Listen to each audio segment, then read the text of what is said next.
people tell me that the reason they're not taking action is because they don't have enough time. They think that if they had more time in their life, they would be able to get everything done that they want to get done. But here's the thing, having more time is great if you know how to use it. But if you don't know how to get things done in the time that you have, having more time is just gonna create a bigger problem. You're just gonna have more time and still not get stuff done. That's because time actually isn't the problem. Time management doesn't actually exist. You don't manage time. Time is just a concept. You can't actually make more of it or less of it. What you can manage is your thoughts, your feelings, and your actions within a space of time. And that is what people really mean when they're talking about time management. But I like to say there really is no such thing as time management. There's only mind management. That's all you can really manage, just your mind. So today I'm going to teach you about time management and the way that I manage my time in the sense of how I manage my mind. So I love calendaring, and I teach a process inside my coaching program called Best Friend Calendaring. And in that program, I break down exactly what it looks like to have a calendar that you would be happy to give to your best friend. The way that I manage my time is I put absolutely everything onto a calendar. I don't have a to-do list. I don't have any other kind of places where I manage my time except for my calendar. So I put everything that I need to do on a calendar, and then I follow it.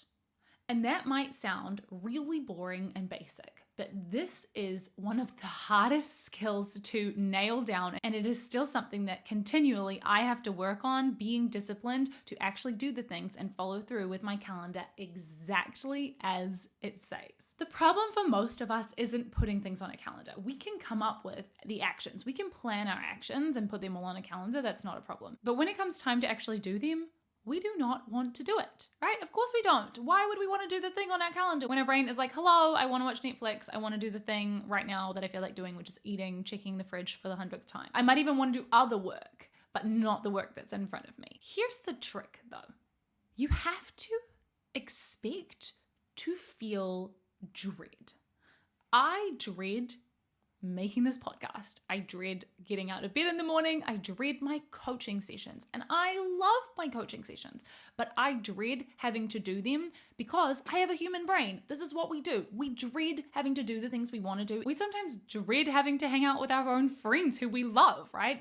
We are humans that are full of resistance to doing the things that we plan to do. So once you've planned an action, the most important thing you can do is expect to feel dread, expect to feel resistance, expect to not want to do it. And don't make that a problem. You can let that be totally part of the plan.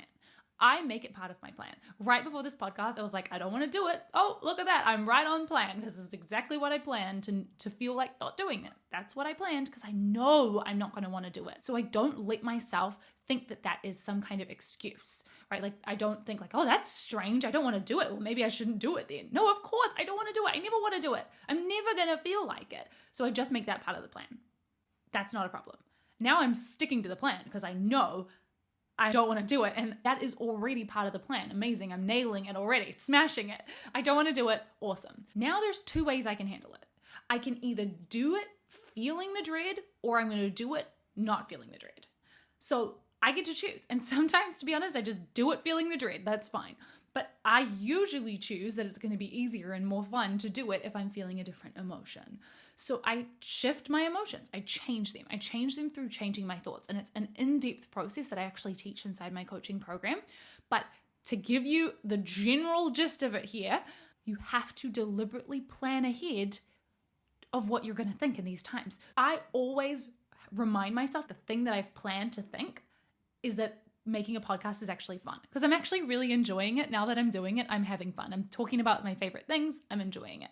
But when I've got wet hair right before I'm blow drying it and I am not in the mood and I am in my pajamas, I don't feel like doing it. I am resisting. So I have to remind myself, it's going to be fun. I enjoy doing this. Sometimes though, there are tasks that I don't find fun. And so I'm going to need to have other thoughts prepared for when I don't find tasks fun. So things like, it's going to be worth it, or thoughts like, I can handle it. So I plan my actions, and then I plan to feel resistant, and then I plan to think different thoughts. I have a whole plan, and I make myself do the action from that place of having changed my thoughts. Now I am getting things done in the time that I said that I would do them because I'm not expecting that I'm going to enjoy it straight away. I'm expecting that I'm not going to, and then I just change my thoughts until I do, or keep the same thoughts and do it anyway. The reason this is also important to know about time management is that if you think that having more time is going to help you, it will only help you if you can get yourself to be disciplined enough to actually follow through with things when you said you were going to do them. So before you go quitting your job to go after your dream or your passion, and before you go like trying to remove other things from your life to create space, look at the space that you've already got and ask yourself, am I actually executing within the space and time that I have? Because if I'm not, more time is not going to help me. So I highly recommend that you plan your actions out in a time frame and say, this is the time I'm giving myself to do them, and actually execute them when you said you would, regardless of how you initially feel. Because you will not want to do it. You won't. If you do, that's amazing. But it's very likely you won't want to do it, but you're going to do it anyway. And you've got two choices in that situation. You can do it anyway feeling miserable, or you can do it anyway feeling great. And the difference is whether you plan to think something else or whether you decide to think the same things anyway. I personally think it's easier to just change your thoughts about it, but sometimes there's going to be times where you just want to just be grumpy and do it that way, or feel resistant and do it that way.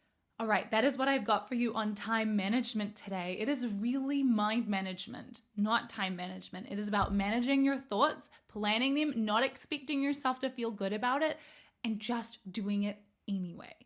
So I hope that you have a week filled with resistance and you take action anyway. And I look forward to talking with you in the next episode.